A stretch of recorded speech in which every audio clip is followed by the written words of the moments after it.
अगर स्टोरी पसंद आ रही है तो हिंदी स्टोरी चैनल को सब्सक्राइब करें और वीडियो को लाइक करें। एपिसोड 183 फ्लाइट मिस होने को है। लैला काफी देर तक उस तस्वीर को हाथ में लिए निहारती रह गई।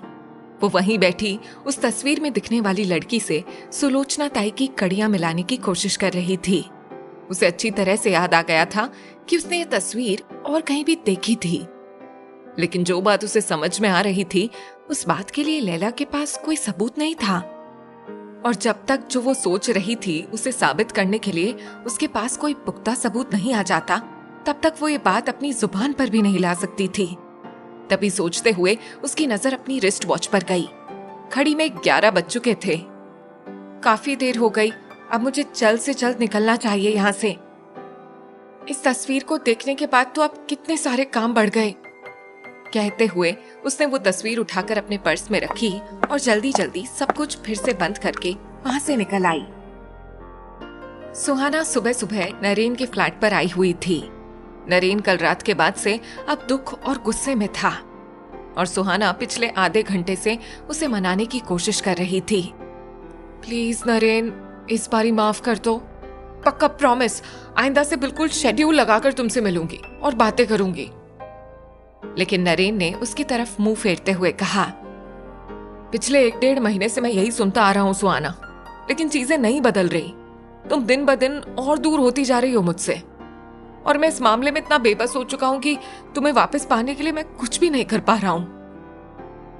नरेन के लहजे में एक बेबसी सी थी, लेकिन नरेन की शिकायत सुन सुनकर इस बार सुहाना ने कुछ झुंझुलाते हुए कहा, तो क्या करूं मैं नरेन, क्या करूं? बिजी सिर्फ मैं तो नहीं थी ना, तुम भी तो अपने कामों में बिजी हो। मैंने तुम्हें ब्लेम किया क्या? नहीं ना? फिर तुम मुझसे क्यों चाहते हो कि मैं अपने प्यार की वजह से अपने काम को साइड में कर दूं? इतना क्रूशियल मोड है मेरे करियर का, मैं उसे छोड़कर तुम्हारे साथ पहले की तरह रात रात भर बातें करूं, घंटे घंटों मिला करूं? कम ऑन नरेन, बच्चे नहीं रहे हम। अगर इतनी कम उम्र में कुछ अचीव करने की हिम्मत की है, प्लान किया है, तो उसे पूरा करने के लिए कुछ कुर्बानियां भी देनी पड़ती हैं, तभी हमें एक अच्छा फ्यूचर मिल पाएगा। वरना अभी की जिंदगी अच्छे से जीने के चक्कर में हम अपना फ्यूचर चौपट कर लेंगे। और एक अहम बात नरेन, इस इंडस्ट्री में हमारा कोई गॉडफादर नहीं है, इसीलिए भी हमें फोकस्ड रहना जरूरी है। नरेन ने उसे गौर से देखते हुए कहा, तो तुम ये कहना चाह रही हो कि मुझसे मिलने की वजह से तुम्हारे काम पर नेगेटिव असर पड़ता है? ये सुनकर सुहाना एकदम फेडअप होते हुए बोली, oh Naren, Naren, Naren, for God sake ऐसी बातें मत करो। तुम्हारे लिए तुम्हारा काम सिर्फ तुम्हारी जॉब होगी, लेकिन मेरे लिए मेरा काम पूरी दुनिया को यह दिखाना है कि एक लड़की भी फिल्में, बल्कि कामयाब लाजवाब फिल्में डायरेक्ट कर सकती है। और उस मकाम तक पहुंचने के लिए इस काम में मुझे अपनी जान झोंकनी पड़ेगी।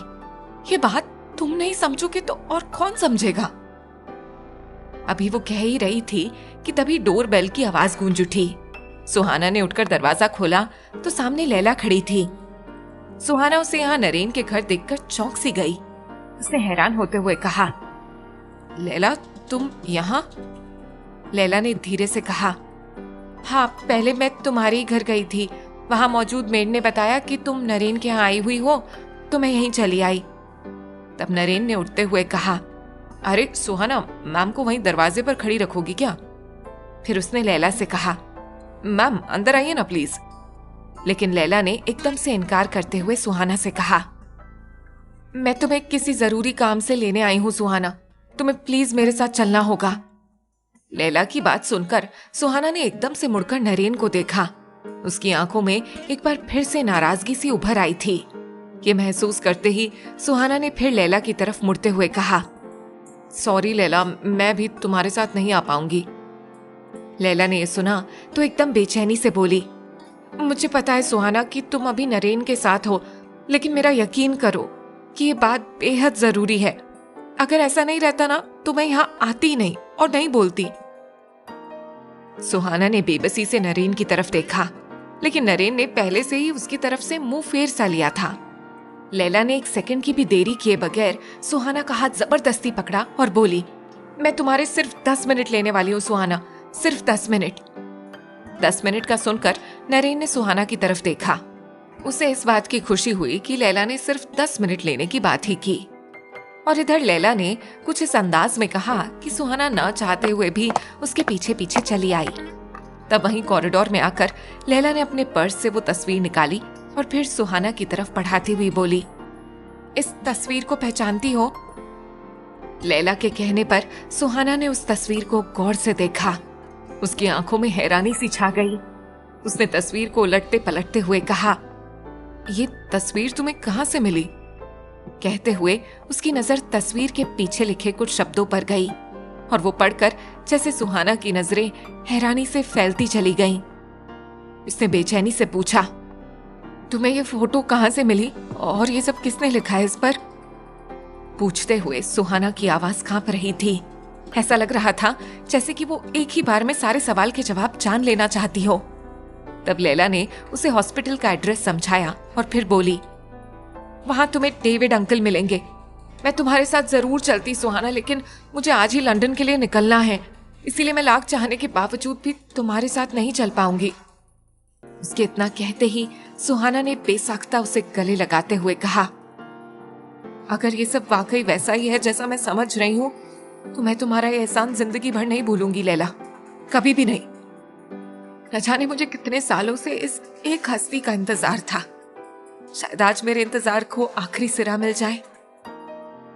लैला ने उसे एक नजर प्यार से देखा और फिर बोली, नरेन को मेरी तरफ से सॉरी कह देना कि मैं तुम्हें जबरदस्ती वहां से उठा लाई।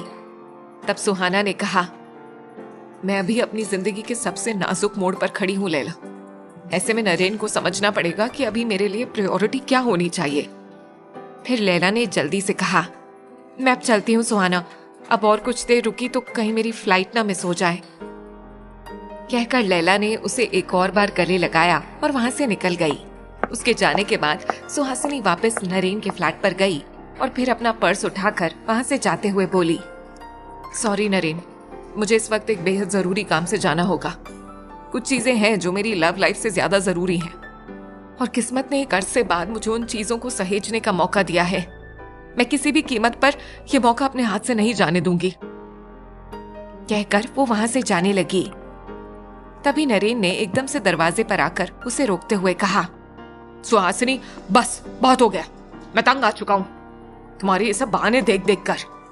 इसीलिए आज अगर तुम यहां से गई तो तुम सोच लेना कि अब शायद ही किस्मत फिर हमें एक दूसरे से मिलने का मौका दे। उसकी बात सुनकर सुहाना को अजीब सा धक्का तो लगा, लेकिन वो जानती थी कि उसका रुकना मुश्किल है। इसीलिए उसने एकदम कॉन्फिडेंट लहजे में कहा, मुझे अभी जहां जाना है वहां जाने के लिए मुझे अभी दुनिया की कोई भी और जरूरी बात नहीं रोक सकती, फिर चाहे इसके लिए मुझे कोई भी कीमत क्यों न चुकानी पड़े। कहकर वो वहां से अगले ही पल निकल गई। पीछे नरेन उसे गुस्से से पुकारता हुआ वहीं का वहीं खड़ा रह गया। एयरपोर्ट के वेटिंग लाउंज में कबीर बाकी लोगों के साथ बैठा लैला के पहुंचने का इंतजार कर रहा था।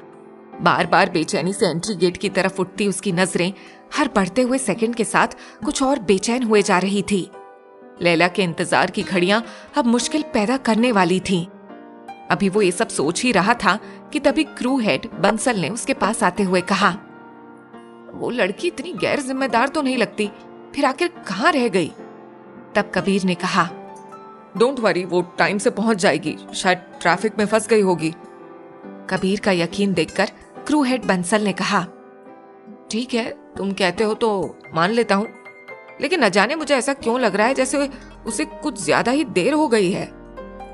कहकर वो फिर बाकी के क्रू मेंबर्स की तरफ चला गया।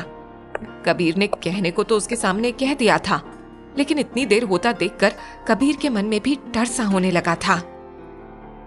फाइनली प्लेन में बोर्ड करने के लिए 2 बार अनाउंसमेंट्स हो चुकी थी, लेकिन लैला का अभी तक कोई अता पता नहीं था।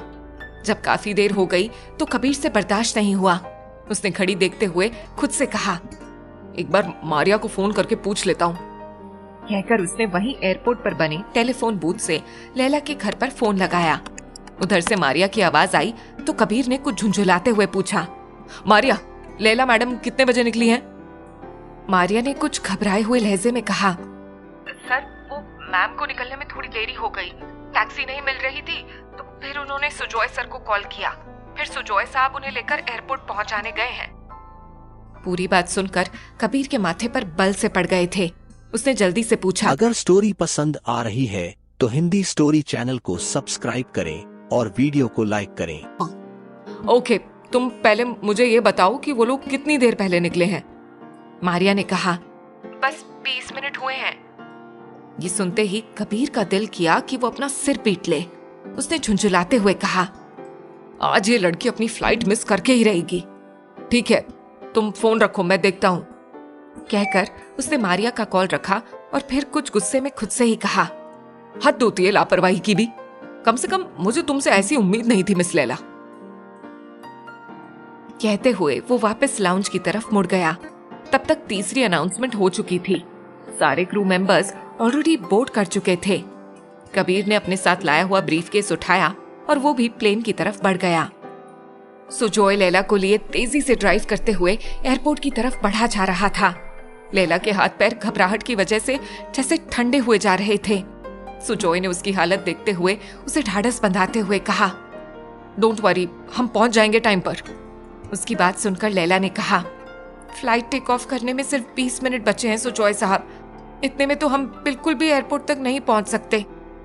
तब सुजॉय ने उसकी तरफ देखते हुए कहा, माना कि इतनी कम देर में एयरपोर्ट पहुंचना मुश्किल है, लेकिन कोशिश करने में क्या हर्ज है। कहकर उसने गियर चेंज करते हुए कार की स्पीड और भी बढ़ा दी।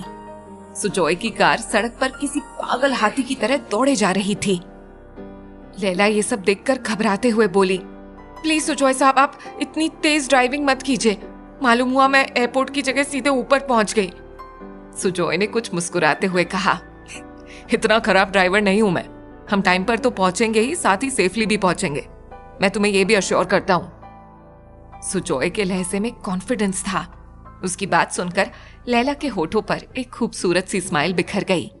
फिर वो मन ही मन में सोचने लगी, ये इंसान मेरे लिए कितना कुछ सहन कर लेता है, कितना कुछ मैनेज करता है, फिर मैं क्यों इसे जवाब देने में इतनी देर लगा रही हूं।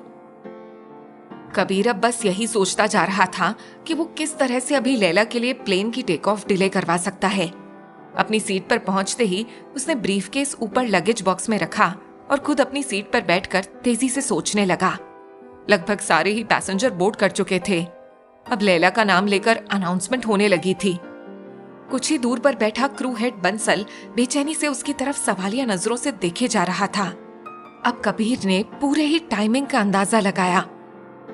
जिस हिसाब से मारिया ने बताया है, उसे आने में अभी और 15 मिनट तो लग ही जाएंगे और मुझे 15 मिनट किसी भी तरह से टालने हैं। कुछ ही देर में वो मन ही मन अपनी सारी प्लानिंग कर चुका था। इसीलिए जैसे ही उसने सामने से एयर होस्टेस को आते हुए देखा, एकदम से अपने सीने पर हाथ रखा और कुछ बेचैनी से बोला, hey, may I have some water please. Air hostess ने जब उसे इस तरह बेचैन होते हुए देखा तो घबराते हुए उसके पास आई और बोली, Are you okay, sir? Do you need any medical assistance?